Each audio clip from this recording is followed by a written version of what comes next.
Let's do some creative studio portraits with constant lights. We're gonna go from this all the way to this.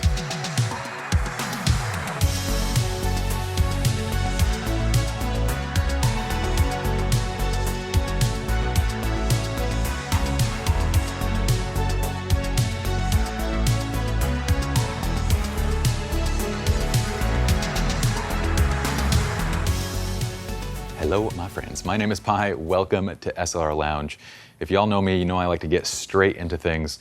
So here's what I got. I have two of these Rotolights. These are the AEOS IIs. And what's interesting about them is they're kind of well, they're for sure a constant light, but they're also sort of a flash built into one. Now to use the flash function, you need a PC sync cable. We're not gonna worry about that. I'm just gonna use them as a constant light because they have some really great features I wanna show you as we're actually shooting. So, go ahead and come on out, Kiara.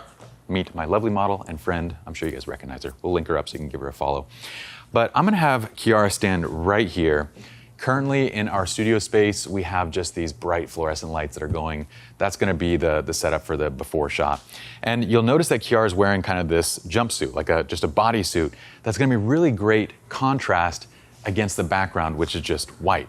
Keep in mind that you don't need a studio to do this. You just need a background that's kind of neutral. So this could be done in a garage, it could be done against a wall in your home, anywhere. I don't want you guys to think that you have to have this exact setup.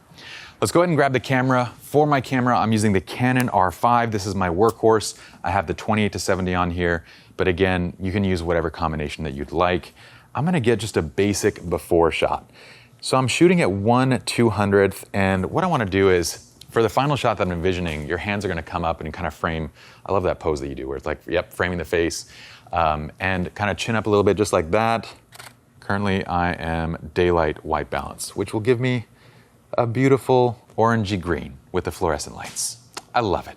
It's kind of hard to take a bad picture of you. If we black and whited that, that'd actually look really solid already. But here's what we're gonna do. When working with constant lights, because we're not dealing with flash, when we have flash, we can basically override all the lights in a space, right? Because flashes are powerful enough to do that. So when working with constant light, the first thing I'm gonna do is actually kill all, if not most of, the ambient light in the scene. So what we'll do is turn off the room lights, and I'll open the windows just a bit so we have a little bit of working light to basically shoot with. And you know what? This is gonna cast a shadow onto my subject. So instead of opening this guy, we'll open this light a little bit. And boom, we're back. Okay, so I have two Rotolights up. One is on a C stand with a mag grip. The other's just on a basic stand right here. What I'm gonna do, this is my favorite part about working with constant lights, is that with constant lights, it's what you see is what you get. WYSIWYG. I like that term from my programming days. That's a long time ago. So what I'm gonna do actually is use the app on my phone. Rotolight has an app where I can actually control the light directly. And these lights have a lot of cool features. And I think that their strength really comes in these filters and different ability to control color. So check this out. First thing I'm gonna do is I'm gonna power up the light so you guys can just kind of see. Okay, so I have power control right here, but I can also do this. I can actually select. So if I keep this just in the warm range or just in the standard daylight range, I can actually control white balance going from just tungsten all the way up to like 10,000 Kelvin, right? And that's cool. But then I have this HSL mode where I can basically shift the color of this anywhere that I want. But that's not all. I also have gels, and gels allow me to have this like kind of starting place where I can start with green and I can kind of adjust from there to get to a certain spot, right? What I'm envisioning for this is using kind of more of a soft teal, like a greenish blue light for my subject, and maybe a contrasting color, like something opposite the color wheel, like a red for the background. So that's exactly what we're gonna do. We're gonna start with one light and we're gonna build. So the first thing I'll do is I'm gonna go back to home. By the way, there's a bunch of other cool features on here. So we have the flash mode, but we also have special effects modes where it'll do lightning, strobe, like all sorts of different things for, I gotta turn that off before I'm gonna give one of us some sort of condition. Okay. It's kind of cool in the different types of things you can do creatively, like adding motion and whatnot. But let's stick to this. I'm gonna go to this kind of tealish color right here. Okay, this is like hue of like 150 degrees, and we can make adjustments as we go. I'm gonna turn the power down, and now I'm gonna get it into position. So with this up, one thing that I like to say is, if you care about your models, tell them not to stand underneath the light while you're adjusting it.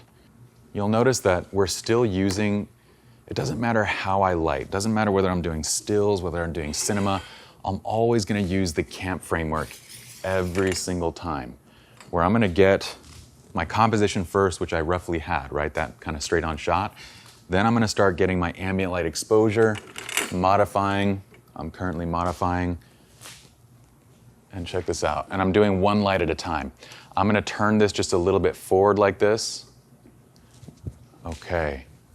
And this is where I start to notice that unless I power this up dramatically, I do actually see some of the light coming through the background. So this is where I'm gonna kill the majority of all the light in the room. And from here, let's go back and adjust the power and see if I like the tone. If I want to shift the tone, I can change the hue.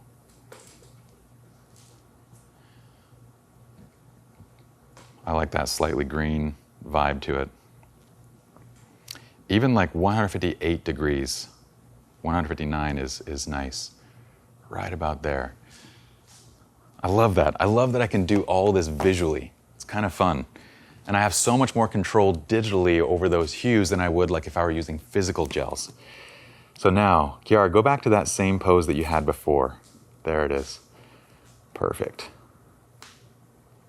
I'm gonna get a test shot. This is 1/200 f2 ISO 800. I'm looking at my histogram. Highlights look good. Oh, I love that already.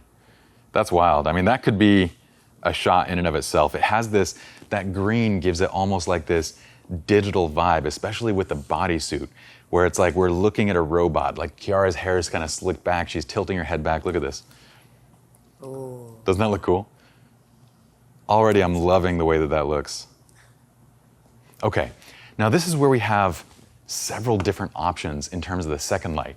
I could use the second light to fill background, like to fill red into the scene. I could use it to fill my subject. I can use anything that I want. But when we work this way, so we're going composition, we got our ambient light dialed in, so we're at 1/200 f2 ISO 800. Then we're modifying with this first light. Now we're gonna do our second light, okay?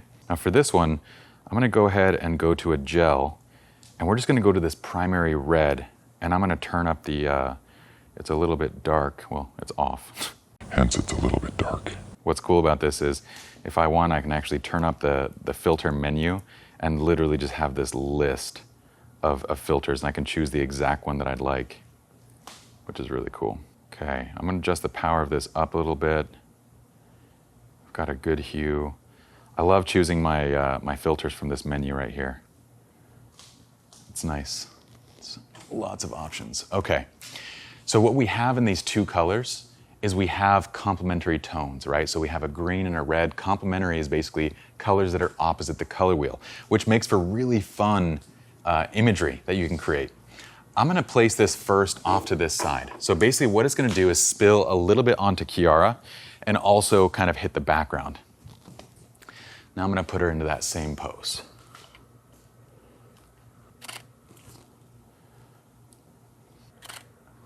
Oh, I dig that. And from here, we have several different options. So if I want this to primarily be like a background highlight, one of my favorite things to do is actually to place this down low, and I'll actually just drop it right behind Kiara and facing the background. Now what this does is it kind of creates this red highlight right behind her, but then it falls off to green, which I think is gorgeous. Oh, I freaking love that. Okay, obviously we have other options. We can turn it towards her to create red edge lighting. We can go from one angle where we're highlighting part of the face in red.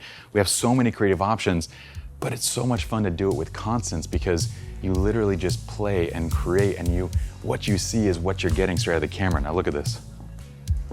Oh, wow. Isn't that crazy? Now this is where we started, and this is the final image.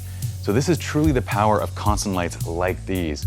I'm really enjoying using the Rotolights. They're fantastic. What I'm missing now is modifiers for them. I want to get more modifiers so I can actually control that light even better. But look, we're gonna link up everything in the description of the video so you can find out exactly what we used and how we did it. So be sure to check that out. In the meantime, I'm gonna keep playing Let me know how you guys liked the video. If you enjoyed it, comment below. I like to read every comment, get ideas, thoughts, if you have any critique, all of that. And also be sure to check out and follow Kiara. We'll see you guys next time. Peace.